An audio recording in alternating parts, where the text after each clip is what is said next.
través del primer canal de televisión por internet. Nos ubican a través de www.destape.tv. Un abrazo, decía, para el mundo, para todos los paisanos, amigos chiclayanos, norteños, peruanos, latinoamericanos que se encuentran en algún punto del globo terráqueo, hasta donde la maravilla del internet nos permite comunicarnos, llegar con toda nitidez indudablemente, y también recibir sus comunicaciones a través del chat o a través del Facebook. Puede hacerlo ahora mismo si nos está viendo.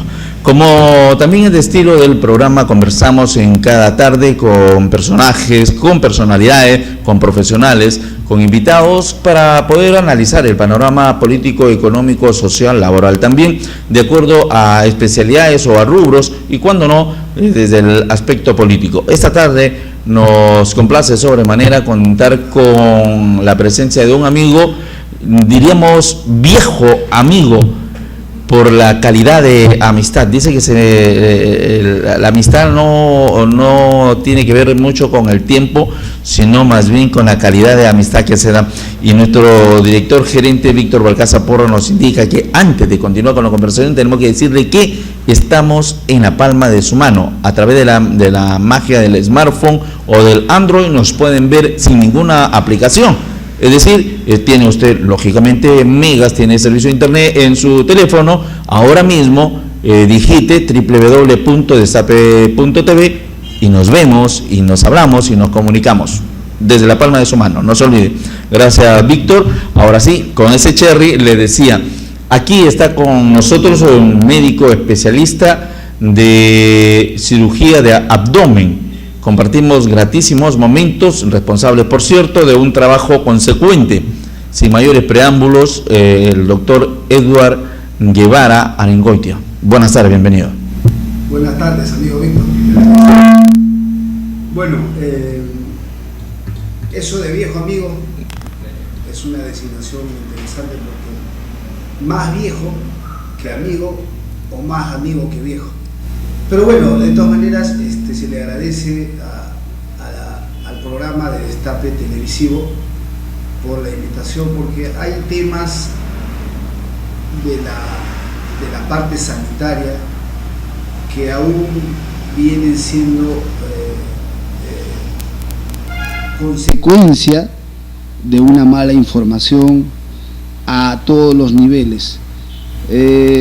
Está siendo cada vez la información en un análisis deficitario y defectuoso, que no nos permite aclarar ciertas situaciones que pueden conllevar algún tipo de desastre a nivel del sistema sanitario. Sí, doctor, si hacemos un somero análisis nos damos cuenta de que hay, en efecto, lo han reconocido algunos colegas de la capital de la República, de acá del medio también, cierta irresponsabilidad periodística cuando tildamos, por ejemplo, de negligencia médica sin tener en cuenta los elementos, que sí es cierto, se puede llegar a una negligencia médica, pero hay elementos que tornan la situación involuntaria, y en otros casos es una forma irresponsable de llamar negligencia médica cuando se dan estos casos, por ejemplo, de amputaciones u operaciones que no han sido programadas o que no es el caso. Claro, amigo Víctor, mire, lo que vamos a hacer hoy es aclarar, analizar y ser consecuentes con todo ese léxico de información en todos los medios. Normalmente existe dentro de los parámetros de los actos de responsabilidad médica, ¿ya?, varias eventualidades en las cuales está inmerso el médico, pero que esas eventualidades constituyen la malpraxis, y dentro de ella es esa responsabilidad médica, ¿ya?, sin la intención de hacer daño, y a su vez eso le compete 4 eventualidades más que constituyen: la primera, la impericia, la negligencia, la imprudencia y la inobservancia de reglamentos. Estos actos donde se ve responsabilidad del médico, ¿ya?, no traen consigo la intención de hacer daño, lo que queremos es hacerle entender a la gente que estos actos donde se responsabiliza al médico de negligencia, no olvidemos que esta palabra mal utilizada o utilizada de una manera inadecuada, que es la negligencia, que es la actuación con un descuido o la falta de cuidado hacia el paciente, así es, pero que muchas veces no estamos inmersos en los términos médicos, porque la malpraxis, por favor, vuelvo a repetir, es la responsabilidad médica sin la intención de hacer daño. Entonces, todos estos casos que se han sucedido con el caso de Shirley Meléndez y algunos otros casos más en el Perú, existe una modelo brasileña también que sucedió hace 4 años, existe en Estados Unidos, en Gran Bretaña. Hay una serie de casos estadísticos. Perdón, doctor, cuando hablamos, por ejemplo, de casos, uno en Filadelfia, uno en el mismo estado, tengo entendido, si no es de Orlando, en Estados Unidos, lo enfocamos como para decir que no es exclusividad del médico peruano, si es que así se quiere enfocar. Cuando se habla de negligencia, más bien es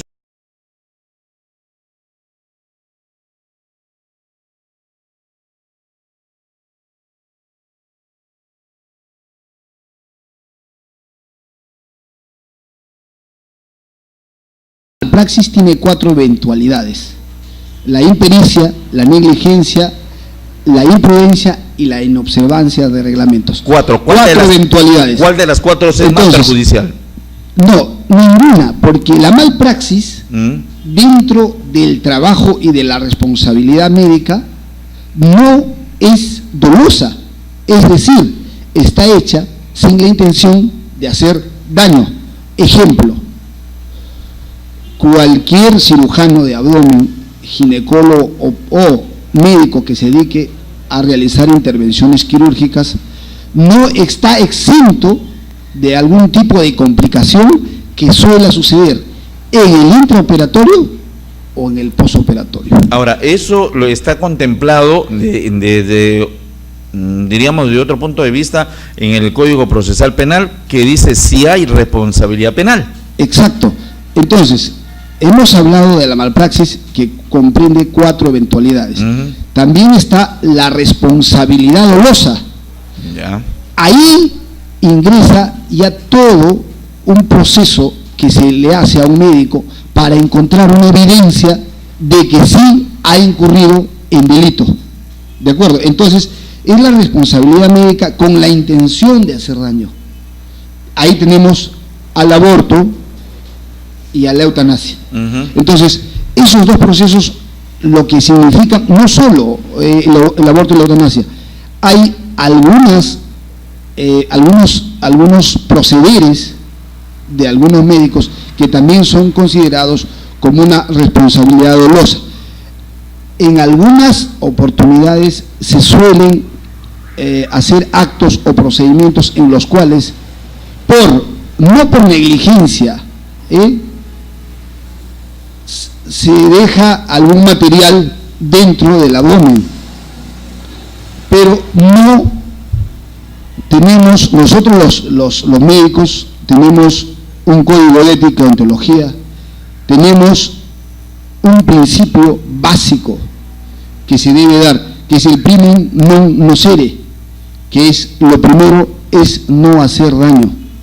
Por lo tanto, estos términos que se están utilizando en todo el tipo de información, incluyendo radio, TV, redes sociales, hay que aclararlos porque pueden finalizar en algún tipo de información inadecuada que se le puede brindar a todos los usuarios. Y dentro de eso, de la malpraxis hemos hablado de la responsabilidad dolosa y de la iatrogenia, que está representada por la complicación que ocurre a pesar de haberse actuado con la prudencia, diligencia y observancia de reglamentos. Entonces, tenemos a la malpraxis con sus 4 eventualidades, y dentro de ellas está la negligencia, pero ¿qué es la responsabilidad sin intención de hacer daño? La responsabilidad dolosa y la iatrogenia, que está representada por las complicaciones que pueden ocurrir a pesar de haberse actuado con la prudencia y diligencia adecuada. Entonces nos quedamos con la idea o la aclaración que para referirnos al caso de enfocar uno de los que ya tenemos conocimiento que ha sucedido una malpraxis, deberíamos enfocar así, con esa terminología, malpraxis antes que negligencia, que es totalmente o diametralmente diferente. Así es. Entonces, al momento que uno brinda una atención al paciente, debe tener mucho cuidado al realizar cualquier tipo de procedimiento, intervención menor, mediana o mayor, porque cuando nosotros realizamos cualquier intervención quirúrgica, toda intervención, amigo Víctor, toda intervención, desde una menor hasta un grado alto, complejo, donde se realizan grandes intervenciones quirúrgicas, tiene un riesgo. Ese riesgo no se puede pronosticar, no se puede medir. Por lo tanto, lo sucedido con el caso de la señorita Meléndez es producto de un evento sucedido en una unidad de cuidados intensivos. Es la llamada acronecrosis o gangrena periférica simétrica. Estos eventos particulares, raros a nivel mundial, pero que tienen un alto índice de mortalidad, se dice que por este tipo de enfermedad que se llama la septicemia, que es la presencia de bacterias en el torrente circulatorio, generalizado, algunos le llaman sepsis, dependiendo de la terminología, pero por eso les vuelvo aquí a aclarar, aquí no hay que recurrir a términos diversos. Hay sepsis, shock séptico, septicemia, ¿ya? Sepsis severa o grave. Aquí lo que hay que informar a la población y aclarar desde el punto de vista médico es que cuando ingresa una bacteria al torrente circulatorio y existe una paciente en grave riesgo de su vida y se encuentra en la unidad de cuidados intensivos, es porque este paciente se le ha detectado a través de una serie de exámenes la presencia de una bacteria, obviamente agregando los valores y los criterios y los signos y síntomas que cada médico debe tener en cuenta. Claro, eso es lo que podríamos tomar como una explicación, pero no una justificación, porque de todas maneras una malpraxis conlleva a los actos de los que nos ocupamos ahora. Claro, entonces por eso les decía, si hablamos de malpraxis estamos hablando de una responsabilidad sin intención de hacer daño. No olvidemos que estos pacientes que han sido amputados, unos de los miembros superiores y otros de los inferiores, presentan el antecedente de haber tenido una septicemia y haber estado en la unidad de cuidados intensivos. No son pacientes que han estado hospitalizados en las habitaciones de hospitalización de cualquier servicio. Son pacientes de mucho cuidado donde se les da un soporte ventilatorio, un cuidado permanente y estricto a través de monitores. Entonces, estos pacientes, al estar en una septicemia o sepsis, donde los niveles de presión y los niveles de oxígeno que llega a cada órgano son defectuosos, ¿qué se tiene que hacer frente a esto?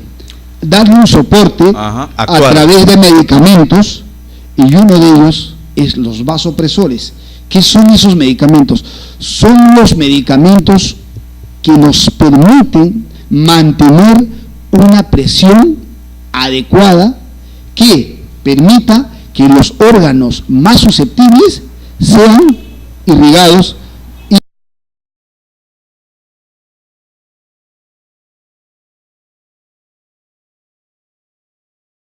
el mismo cuerpo prioriza el oxígeno a los órganos como el cerebro, los riñones y el corazón.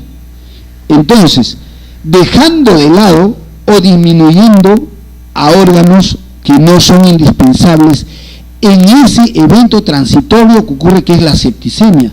Entonces, cuando hablamos de la septicemia, es la respuesta del sistema inmunológico frente a la presencia de bacterias en el torrente circulatorio.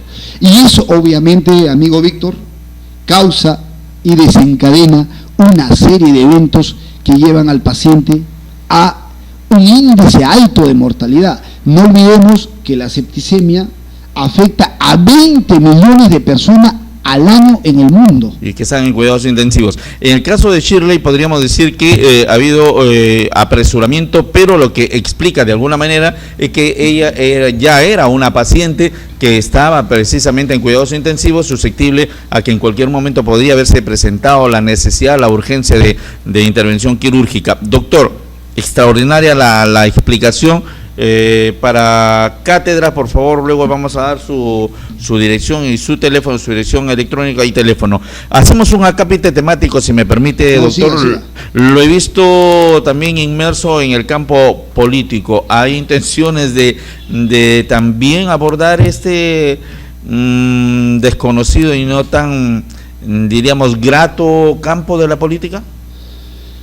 Bueno, lo que podría decirle es que hay varios puntos que en nuestro medio, cuando tú haces una pregunta a un ciudadano y le dices si es que a él le gusta la política, la respuesta es no, porque resulta que el que contestó a esa pregunta menciona que la política es para él algo que no le da resultados o respuestas a todo su vivir cotidiano. Y eso yo lo veo desde otro punto de vista. Todos los seres humanos estamos inmersos en esto. Por lo tanto, nuestra vida es política, es social, es económica. Debemos saber qué es el PBI, qué es la presión fiscal, qué es la medicina. Finalmente, cada uno va a adecuarse a su especialidad, pero no somos opinólogos, tampoco tenemos que atacar, tampoco tenemos que menospreciar o discriminar por algún tipo de información, pero sí, como peruanos, tenemos que opinar sobre la política. Los griegos decían que política es lo que acaba usted de puntualizar, es el cotidiano vivir, el cotidiano desarrollar en la familia, dentro de la familia, en el aspecto laboral y fuera del mundo laboral. Ahora, de alguna manera, reformulando la pregunta, la política partidaria. Mire, se ha comprado 200 kits, para aparte de la revocatoria, para que el ciudadano presente proyectos de ley y que el Congreso lo pueda aprobar. Por eso digo, nosotros estamos incluidos en esto de los procesos de los partidos políticos, de la creación de un partido político, de la participación en un partido político, sin la necesidad de pertenecer a él. Podemos apoyar a un partido político en que tu vida política se realice en base a gestión, en base a coordinación, en base a planes, en base a programas. O sea, no necesariamente debe ser un fiel partícipe de la vida política durante los 5 años que hace un partido. Debemos ser partícipes activos y no pasivos de todo lo que nos pueda suceder dentro del manejo de la gestión de la vida política municipal y de los gobiernos regionales. Alguien apuntaba que es necesario estarse preocupado por el devenir del tiempo y también el comportamiento socioeconómico de la patria chica, en este caso nuestra región, nuestra provincia y nuestro distrito. sin duda alguna hay muchísimo pan que rebanar. Cuando se habla con Edward Guevara Arangoitia, cirujano de abdomen, su especialidad, ingresando fuertemente, diríamos nosotros, al mundo político. Y ahora nuestro invitado, es la primera vez que lo tenemos, doctor. Estamos deseosos de tenerlo siempre por aquí para poder hablar claro, fuerte, alto, como es su estilo, respecto a temas que sean de palpitante actualidad, ¿le parece? Sí, gracias más bien al Destape TV. Al Destape TV, que podemos verlo incluso en las redes. Eso es bueno, pero lo más importante de todo esto es esclarecer, establecer con rigor algunas situaciones donde nos vemos inmersos cada uno de nosotros, no solo los médicos, políticos, administradores, arquitectos, economistas. O sea, cada profesional debe venir a informar de las cosas en forma adecuada, para que la información no se distorsione a nivel de todos los canales, a nivel de todos los sistemas y todos los servicios, porque finalmente la información que nos da la televisión y en las emisoras radiales es una información que debe ser analizada y revisada estrictamente, pasar por un filtro y después de eso emitir una información para que no se distorsione, como en algunos casos se ha visto en la TV, ¿no? Informar de manera responsable. Doctor, muchas gracias por estar en el programa.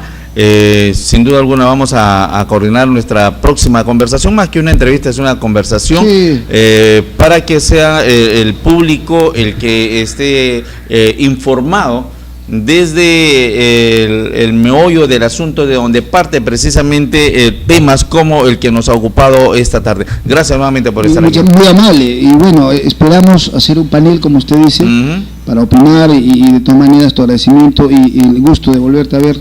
Nuevamente creo que haremos un plan para trabajar y estaremos en contacto siempre que me lo pidas. Sin duda alguna, vamos a trabajar.